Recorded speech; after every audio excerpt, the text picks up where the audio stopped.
The air in the small clearing behind the cottage was thick with the smell of wood smoke and rendering fat.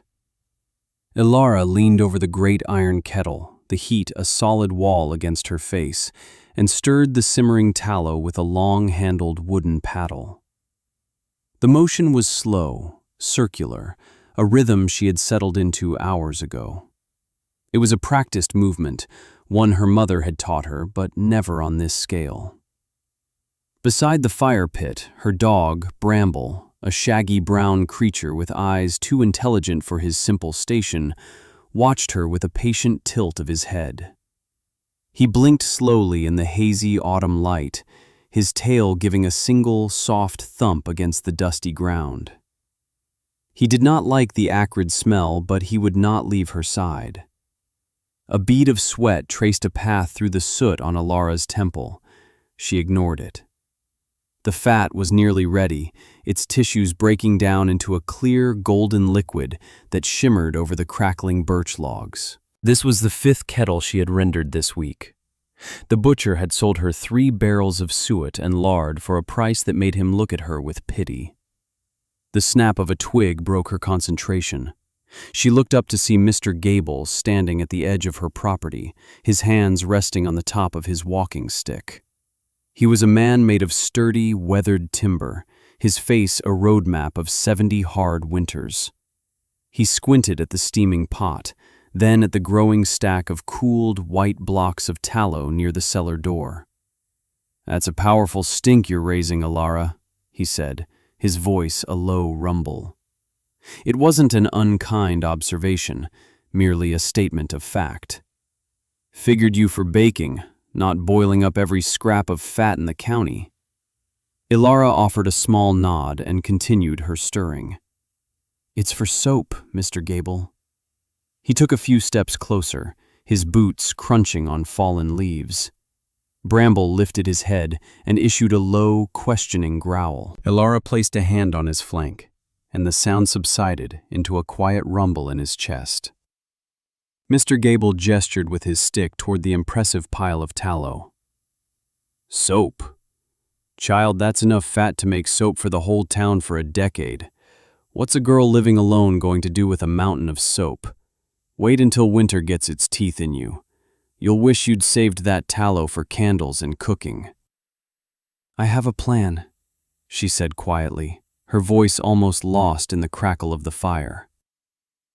Mr. Gable shook his head, a gesture of weary exasperation. He had known her parents. He had watched her grow from a quiet child into a quiet, solitary young woman since they had passed in the spring thaw, their wagon lost to the swollen river. "Your father was a practical man. He knew the value of things. This—" He trailed off, looking from the kettle to the woodpile, to the barrels of ash she had collected from every hearth that would spare them. "This is foolishness, a waste of good coin and better labor." "It will be useful," Ilara stated, her eyes fixed on the liquid gold in the pot. The last of the solids were melting away. "Useful for what? Scaring away suitors with the smell of a tannery?" He let out a short, humorless laugh. "Listen to an old man, Ilara. Salt your meat, mend your roof. Don't spend your inheritance on a whim." He turned and walked away, his shoulders slumped with the certainty of his own wisdom and the tragedy of her folly. Ilara watched him go, her expression unchanged. She did not feel anger, only a quiet, deep-seated resolve.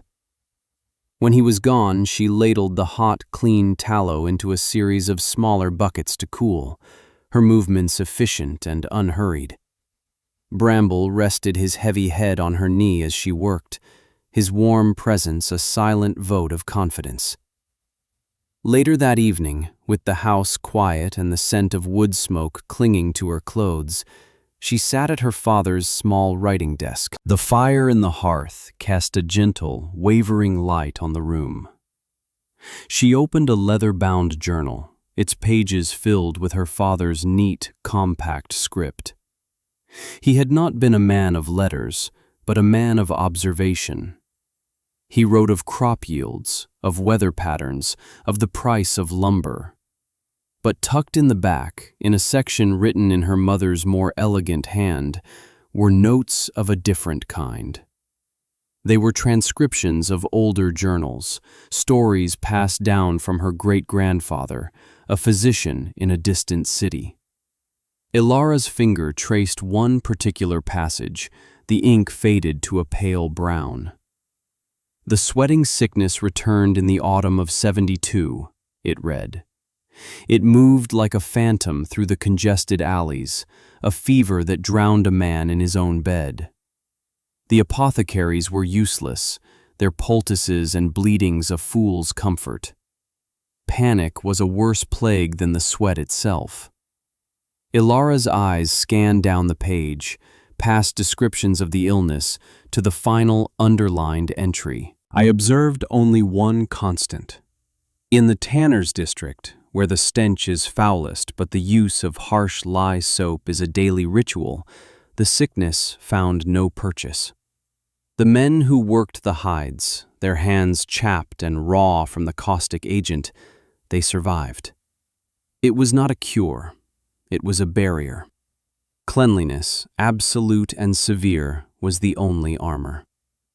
Below that, her father had added a single line in his own script. "Remember this. Nature has its own fevers." She closed the book. Her father had read this to her once, years ago on a cold winter night. A story, he'd called it.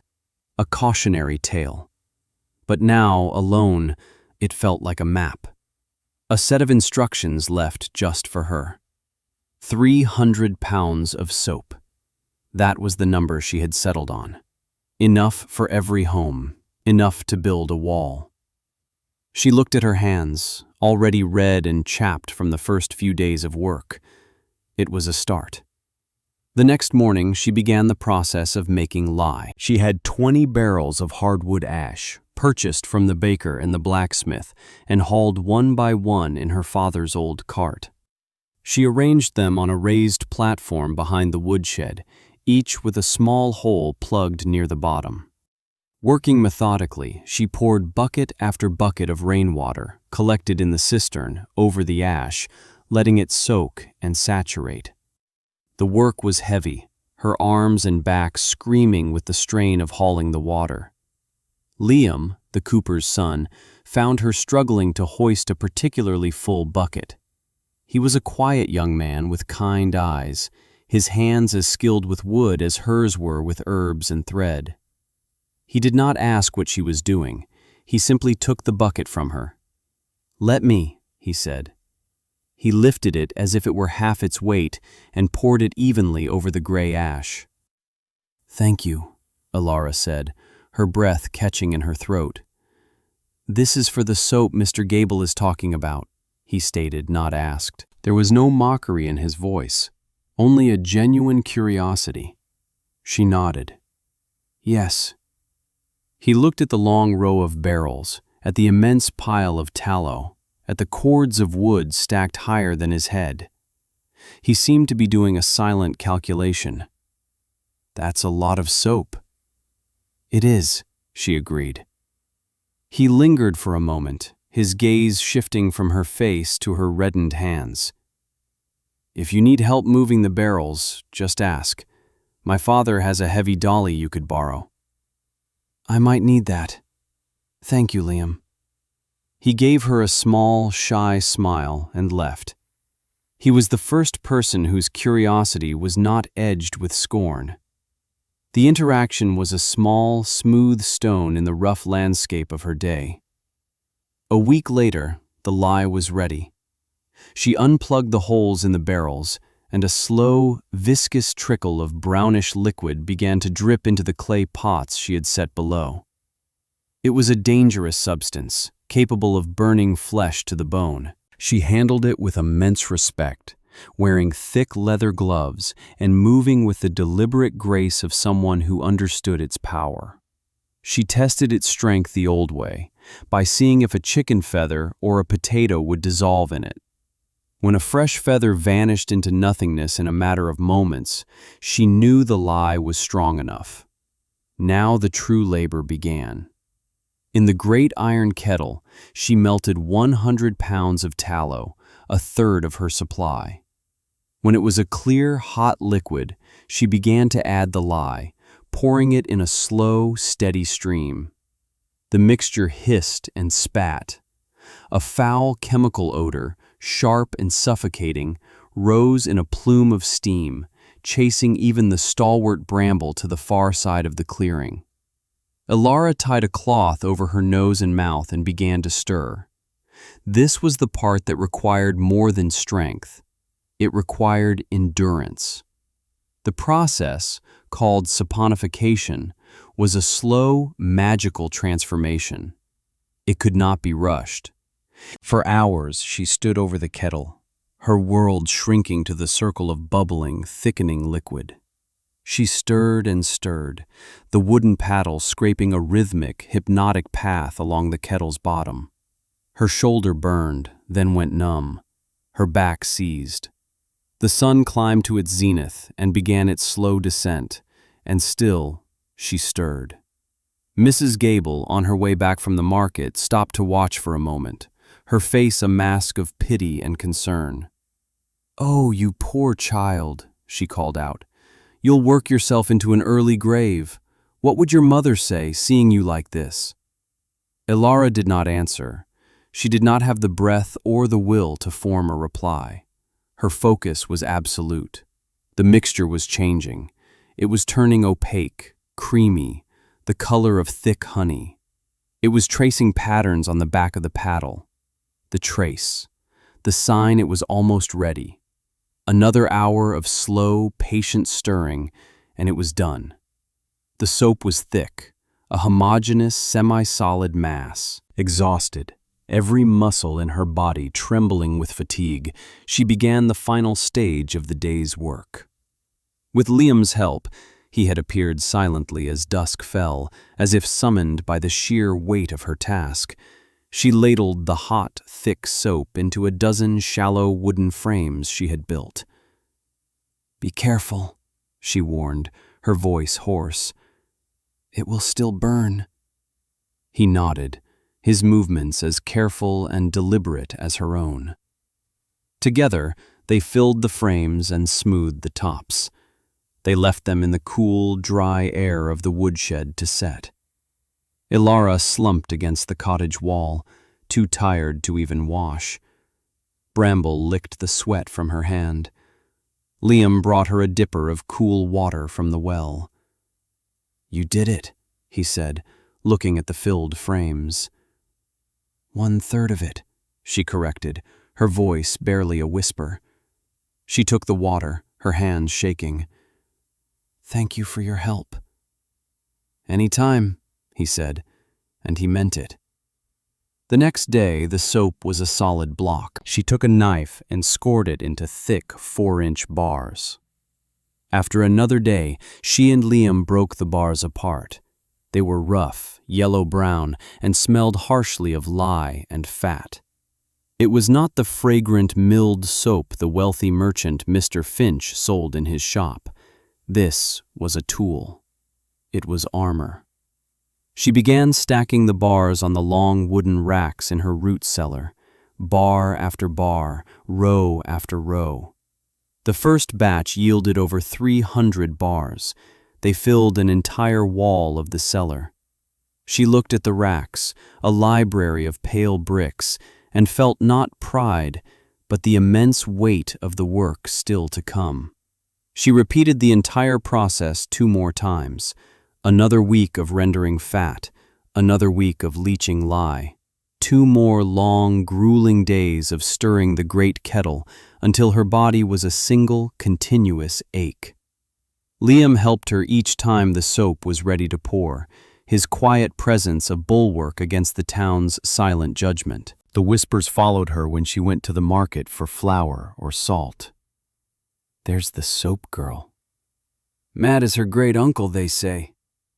Spending every last penny on that." Mr. Finch, a man whose ledger was his Bible, cornered her outside his emporium. "Miss Ilara," he began, his tone oozing a condescending sympathy. "I hear you've gone into the soap business. A noble trade, but a competitive one. I must advise you, the market for such rustic product is limited. Perhaps you would be better served investing your father's legacy in something with a more reliable return? Land, for instance?" "I'm not selling it," she said, meeting his gaze. This confused him. "Not selling it? Then what, forgive my asking, is the purpose of this monumental undertaking?" "It's for the town," she said simply. Finch stared at her, his mind, so adept at calculating profit and loss, unable to process this variable. Charity on this scale was unheard of. It was nonsensical. "A gift?" he stammered. "Of 300 pounds of soap?" "Yes." He slowly backed away, as if she were speaking a foreign language. "Well, that is very generous, and very strange." By the time the first snows dusted the high peaks, the work was finished. The cellar was cool, dry, and filled with the sharp, clean scent of lye. 1,054 bars of soap sat on the racks, curing in the darkness. They were hard as stone, their color faded to a pale, creamy ivory. 300 pounds of her labor, her inheritance, her faith in a dead man's words. She stood in the cellar doorway, Bramble at her side, and looked at the wall she had built. Her hands were a mess of calluses and faint scars from minor lye burns. Her back ached constantly. But the work was done. All she could do now was wait. Winter arrived in earnest, burying the town in a thick blanket of white. Life slowed, drawn indoors around the hearth, began subtly. It started in the crowded boarding house by the river, where transient loggers and mill workers rented rooms by the week. A cough, a fever, nothing alarming. The town physician, Dr. Miles, diagnosed it as a winter chill. He prescribed bed rest and his usual herbal infusions. But the rest did not help, and the infusions did nothing. The cough deepened, and a strange, drenching sweat began. Men who were strong enough to fell oaks were weakened to shivering children in a matter of days. Then they died. It spread from the boarding house to the mill, from the mill workers to their families. It moved like a cold draft through the sealed, winter-tight homes of the town. Panic, a quiet and chilling creature, began to uncoil. Dr. Miles was overwhelmed, his face growing grayer with each house he visited. His remedies were failing, and he knew it. He tried bleedings, which only seemed to hasten the end. The sickness was indiscriminate. It took the young and the old, the strong and the weak. By the time the town council met, 12 people were dead and 50 more were ill. Mr. Finch's emporium was empty. Mr. Gable's youngest son, a man with a wife and 3 small children, had taken to his bed with a fever that would not break. The sound of a lone hammer echoed through the frozen air as the carpenter struggled to keep up with the demand for simple pine boxes. Fear was a tangible thing, a second winter that had settled over the town. Ilara had heard the news, of course. She stayed in her cottage, keeping her own counsel. She kept her fires hot, her water boiling. She washed her hands, her floors, her clothes with the harsh, ugly soap until her skin was raw. She and Bramble were an island of quiet health in a sea of rising sickness. The knock on her door came late one afternoon, as a fresh layer of snow was beginning to fall. It was Mrs. Gable. Her face was a ruin of fear and sleeplessness, her shawl clutched tightly around her. She did not look at Ilara's face, but at her hands, which were clean. "My son," she began, her voice cracking. "Thomas, the doctor, He doesn't know what to do. His wife is sick now too, and the children. She finally looked up, her eyes swimming with tears. The pity and maternal concern she had once shown Ilara were gone, replaced by a desperate, humbling plea. "The soap. My husband told me, you made so much soap. I don't know why. I thought you were a fool. We all did. But can it help?" Ilara looked at the terrified woman before her. There was no triumph in this moment, no satisfaction in being right. There was only a great, aching sadness. She stepped back from the door. "Wait here." She went to the cellar and returned with a heavy cloth sack. She pushed it into Mrs. Gable's hands. It was filled with 20 bars of soap. "Go home," she said, her voice soft but firm. "Boil your water. Wash everything, the floors, the bedding, the clothes. Wash your hands every time you touch anything. Wash the sick. Wash the healthy. Do not stop. When this is gone, come back for more." Mrs. Gable stared at the sack as if it were a holy relic. "How much? What do I owe you?" "You owe me nothing," Ilara said. "Just use it." The woman burst into tears, a ragged, desperate sound. She turned and fled into the swirling snow, clutching the sack of soap to her chest. This was the turning point. The dam of skepticism had broken, and now the fear-driven flood was coming for her.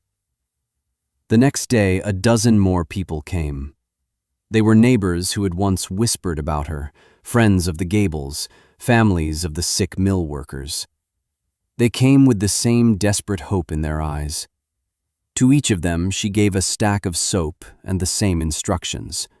Wash everything. Liam arrived that afternoon, his face grim. His own family was safe, his father a meticulous man who lived in a clean, airy workshop. But he had seen the terror in the village. "They're coming," he said. "All of them will come." "I know," she said. "We need more water." Together they worked. They stoked the fire under the great iron kettle, not for rendering fat, but for heating endless gallons of water. They set up 3 large washing basins in the clearing in front of her cottage, a public station for anyone to use. They melted snow, hauled water from the well, kept the fires roaring against the biting cold. Ilara took a heavy axe and chopped a hole in the ice of the frozen river to ensure their supply. The physical labor was immense, but it was purposeful. It was a fight. People came in a steady stream. They came with buckets to fill with hot water, their hands raw and red from their first real scrubbing. They came with questions. How often? How much? What about the food? Ilara answered them all with a calm, steady patience. She showed them how to lather, how to scrub under their nails, how to wash a patient in a sickbed. She was no longer the strange soap girl. She was a commander organizing a desperate defense. Mr. Gable came. His son, Thomas, was still alive. The fever had not broken, but it had not worsened. His wife was washing the house from top to bottom, the harsh smell of lye overpowering the scent of sickness. He stood before Ilara, his hat in his hands, the winter wind whipping his gray hair. He looked like an old tree that had finally been bent by the storm. "I was wrong," he said, the words torn from him. "I was a fool, an arrogant old fool. I came to mock you, and you are saving my family." "Just keep washing," Ilara said, her voice gentle. Then Mr. Finch arrived. The merchant's fine wool coat was dusted with snow, his face pale with a fear that no amount of money could allay. 3 of his shop clerks were sick, and his own daughter had a cough. He stood before the steaming cauldrons and the line of townspeople, and for the first time, he looked like a man who had lost control. Miss Ilara, he said, his voice stripped of its usual condescension. I need your help. I will pay you, name any price, for the soap, for your time, for the knowledge. Ilara looked from his desperate face to the line of weary, hopeful people waiting for hot water. The soap is not for sale, Mr. Finch. It is for everyone. Take what you need. And send your stable boy to help haul wood. Our pile is getting low. Finch stared at her, his transactional view of the world shattering. He nodded, humbled. Yes, of course, right away. He took the stack of soap she offered him and left, a different man than the one who had arrived. For 2 weeks, the battle raged. Ilara and Liam worked from before dawn until long after dark, maintaining the public washing station. The town was bisected. In the homes that embraced the harsh regime of the lye soap, the sickness began to recede. Fevers broke. The terrible sweats lessened. Life, fragile and precious, held on. In the few homes where skepticism or despair held sway, the sickness ran its course with brutal efficiency. The carpenter still had work to do, but the pace of it slowed. Slowly, miraculously, the tide turned. The day Thomas Gable sat up in bed and asked for broth was a victory celebrated by the entire neighborhood. The day the mill whistle blew again, calling the healthy workers back, was a sign that the fever of nature had broken. The winter sun seemed to shine a little brighter.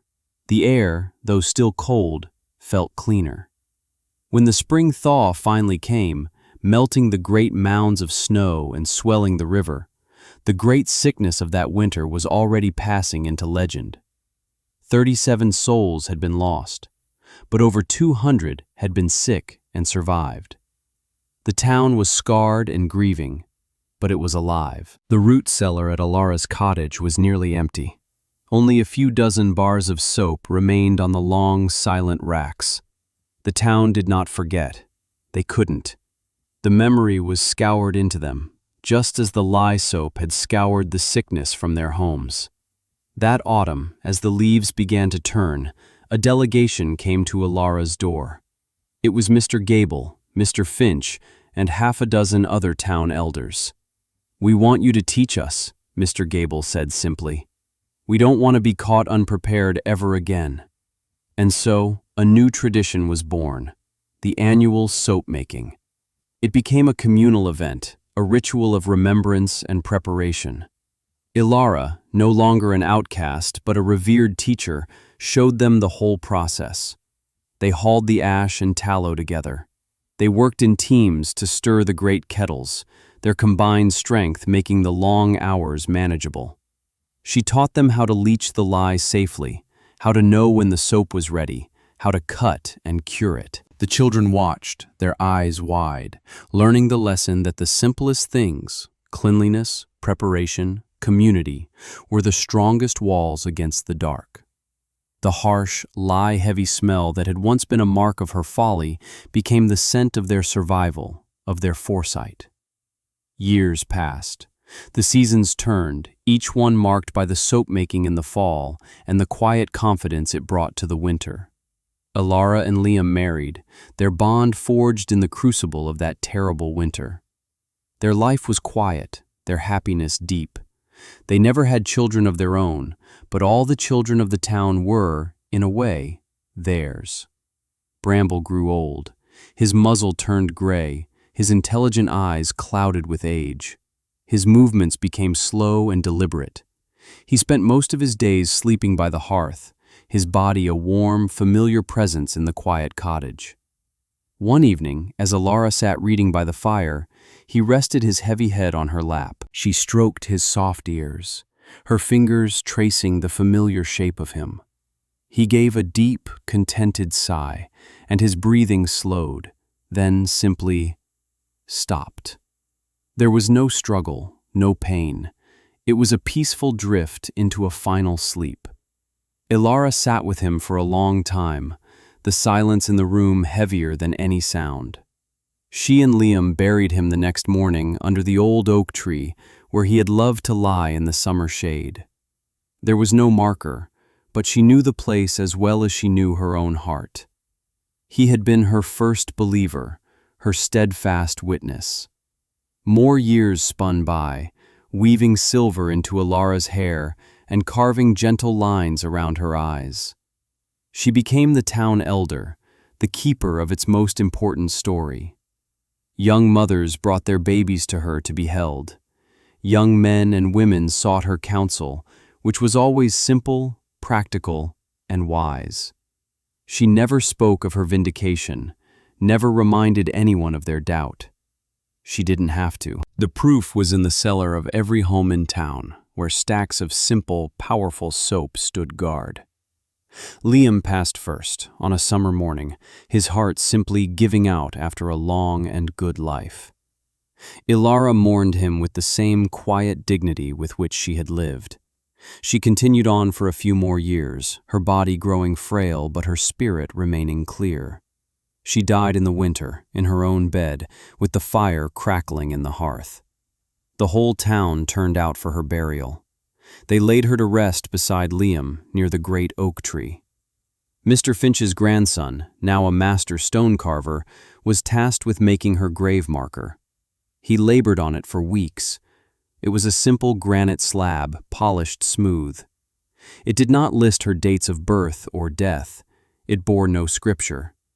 It had only a simple carving of a bar of soap, and beneath it, 7 words that had become the town's founding principle, its most sacred creed. She showed us how to wash our hands. Long after she was gone, the tradition held. Every autumn, the scent of wood smoke and rendering fat filled the air. The great kettles were brought out, and the people of the town, descendants of those she had saved, gathered to make the soap.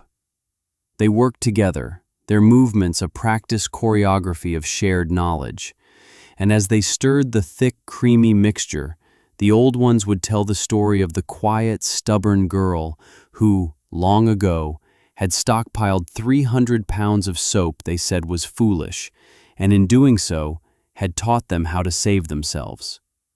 Her legacy was not written in a book or cast in bronze.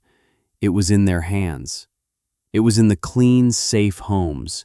It was in the simple, life-giving act of washing, an act she had transformed from a mundane chore into a sacred trust. The soap was her monument, and it was rebuilt year after year.